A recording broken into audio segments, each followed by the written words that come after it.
Hello friends, स्वागत करते हैं आपका अपने इस YouTube चैनल पे। चक्रवृद्धि ब्याज हम लोग पढ़ रहे थे, 2 क्लासें हो चुकी हैं, आज तीसरी क्लास है। आज हम लोग चक्रवृद्धि ब्याज के ऐसे सवाल करेंगे जिसमें चक्रवृद्धि ब्याज और साधारण ब्याज का अंतर निकालना होगा। ठीक है, कंपाउंड इंटरेस्ट और सिंपल इंटरेस्ट का अंतर निकालना होगा। आते हैं सीधे टॉपिक पे। मैं अगर आपसे एक बात बोलूं कि कोई धन 500 रुपया है, कोई मूलधन 500 रुपया है, रेट की मैं बात करूं 10% है, समय की मैं बात करूं 2 वर्ष है। हमसे कहा जाए कि 500 रुपये पे 10% की रेट से 2 वर्ष के साधारण ब्याज और चक्रवृद्धि ब्याज में अंतर बताइए। सिंपल मेथड पहले क्या होता है, साधारण ब्याज सिंपल इंटरेस्ट PRT/100 यही होता है। P मतलब 500, रेट 10%, T मतलब 2 साल बटे 100, 2 जीरो 2 जीरो कैंसिल, 10 पचे 50, 50 दूना 100, 100 रुपया आ गया साधारण ब्याज।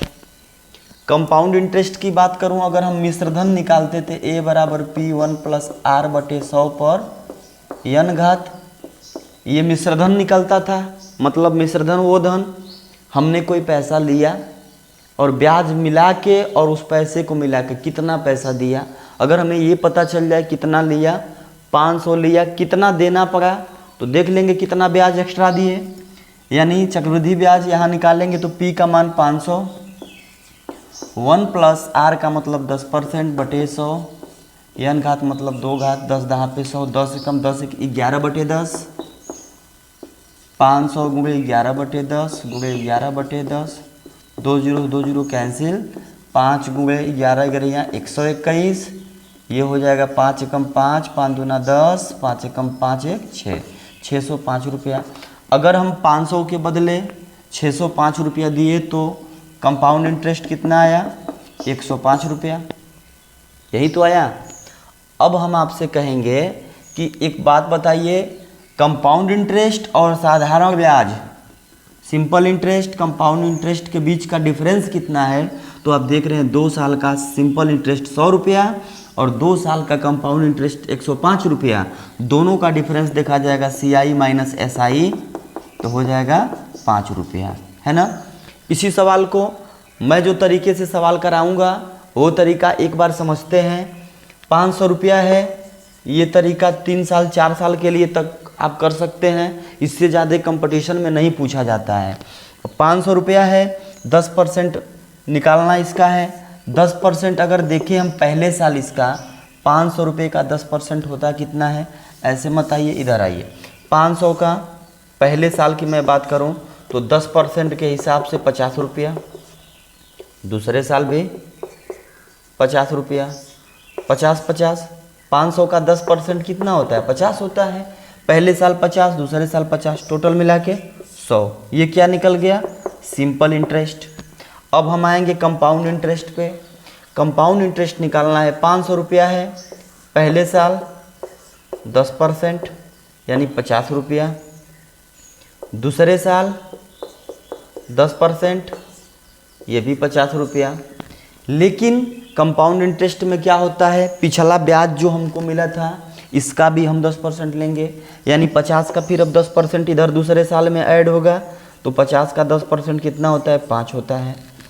अगर आप देखें अब कंपाउंड इंटरेस्ट निकाला जाए CI, तो ये हो जाएगा 50 + 50 + 5, 50 50 100 + 5 105, 105।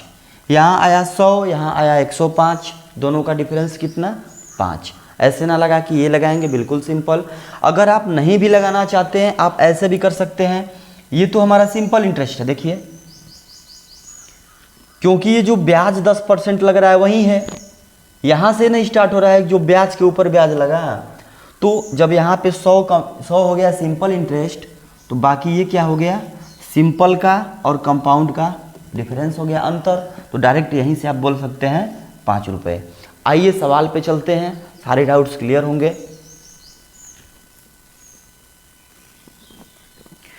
आइए दोस्तों देखते हैं सवाल।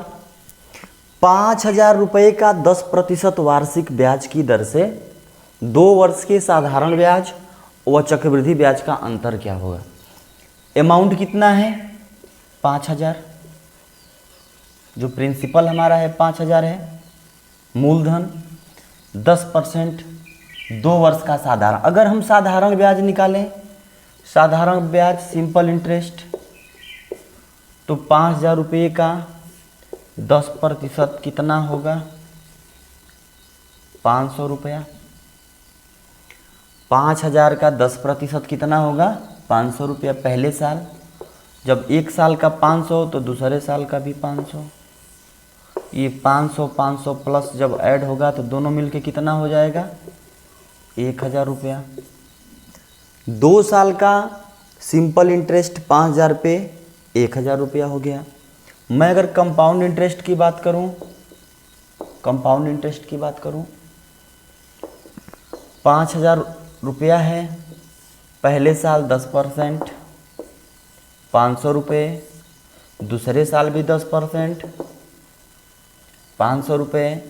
लेकिन दूसरे साल क्या बोलेगा कि जो मेरा ब्याज आया था पिछले वर्ष, इसका भी मैं 10% लूँगा, यानी इसका अब 10% लेगा, तो 500 का 10% 50 रुपये। अब आप डायरेक्ट यहीं से आंसर दे सकते हैं। ये तो सिंपल इंटरेस्ट हो गया ऊपर वाला 1,000, जैसे ये हुआ था। बाकी जो डिफरेंस की बात करें, एक्स्ट्रा कितना हो रहा है 50, डिफरेंस हो गया 50।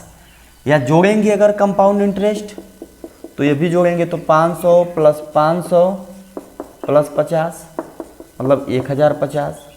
अगर CI SI का डिफरेंस निकालेंगे, CI माइनस SI बराबर 1,050 माइनस 1,000 मतलब 50 रुपये, है ना। तो अब से अब आगे कुछ और हम लोग चेंजिंग करेंगे, ये सब नहीं लिखेंगे, सिर्फ एक बार लिखेंगे, आप समझिएगा।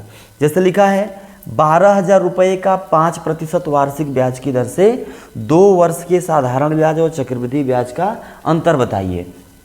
12,000 रुपये हैं, 12,000 लिखते हैं। अगर मैं इसकी बात करूं 5% की, 5% पहले साल, 12,000 का 5% कितना होगा 600 रुपये। ये तो अब निकाल लेंगे ना, 12,000 का 5%, 12,000 गुणे 5/100, ऐसे 12,000 गुणे 5/100, 2 0 2 0 कैंसिल, 12×5 = 60 और ये 1 0 600 रुपये, है ना। जब पहले साल 600 तो दूसरे साल भी 600। यहाँ तक क्लियर है। इसका भी 5%, 600 दूसरे साल भी। ये तो सिंपल इंटरेस्ट निकल गया 6 1200।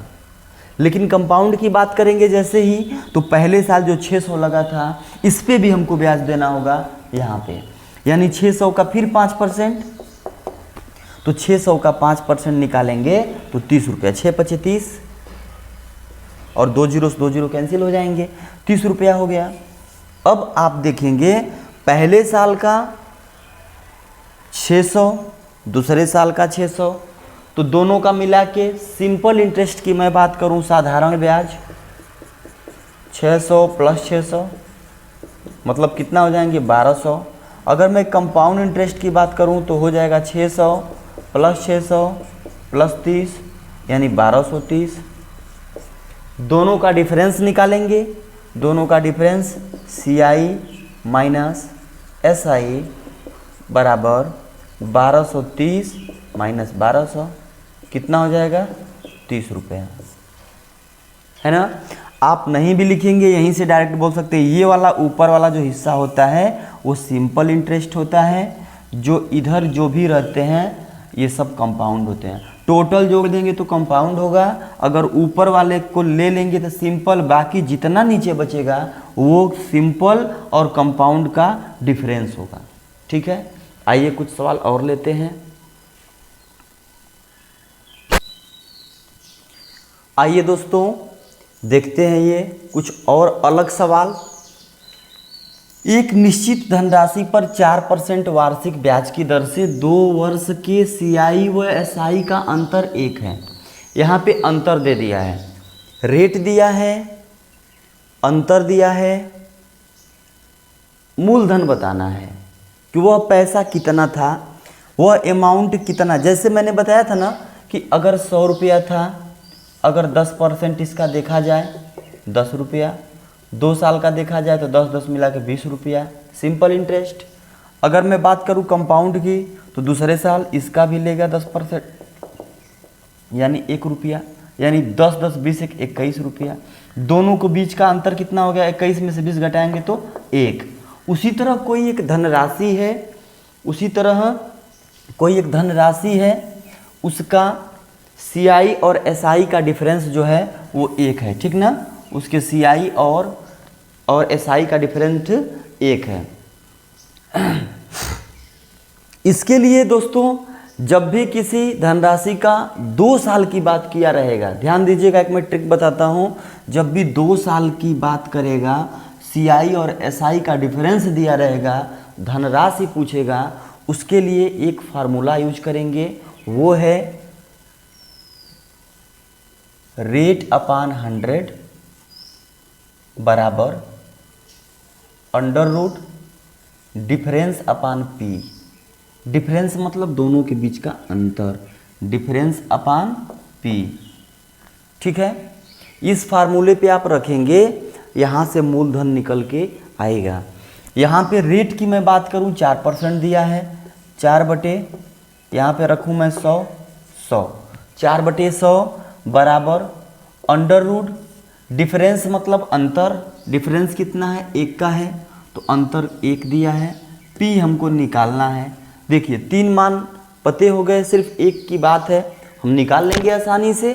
काटते हैं 4 एकम 4, 25 चौको 100, ये हो जाएगा 1/25, 1/25 बराबर अंडर रूट 1/P। अगर हम लिखें दोनों पक्षों का वर्ग कर दें तो वर्ग करेंगे, अगर जिस लिख देते हैं वर्ग करने पर 1/25 का जब हम वर्ग करेंगे तो 1 का वर्ग 1, 25 का वर्ग हो जाएगा 625। इधर आते हैं वर्ग करेंगे, अंडर रूट हट जाएगा 1/P। त्रियक गुणा करेंगे, वज्र गुणन विधि, P एकम P, 625 एकम 625, यानी वो पैसा कितना था 625 था। यही तो पूछ रहा है कि वह धनराशि बताइए, तो जो प्रिंसिपल हमारा था वो 625 था। अगला सवाल देखेंगे, यही सवाल इसी टाइप के फिर मैं लिया हूँ, देखेंगे। एक निश्चित धनराशि पर 5% वार्षिक ब्याज की दर से 2 वर्ष के SI और CI का डिफरेंस 15 है, तो वह धनराशि बताइए।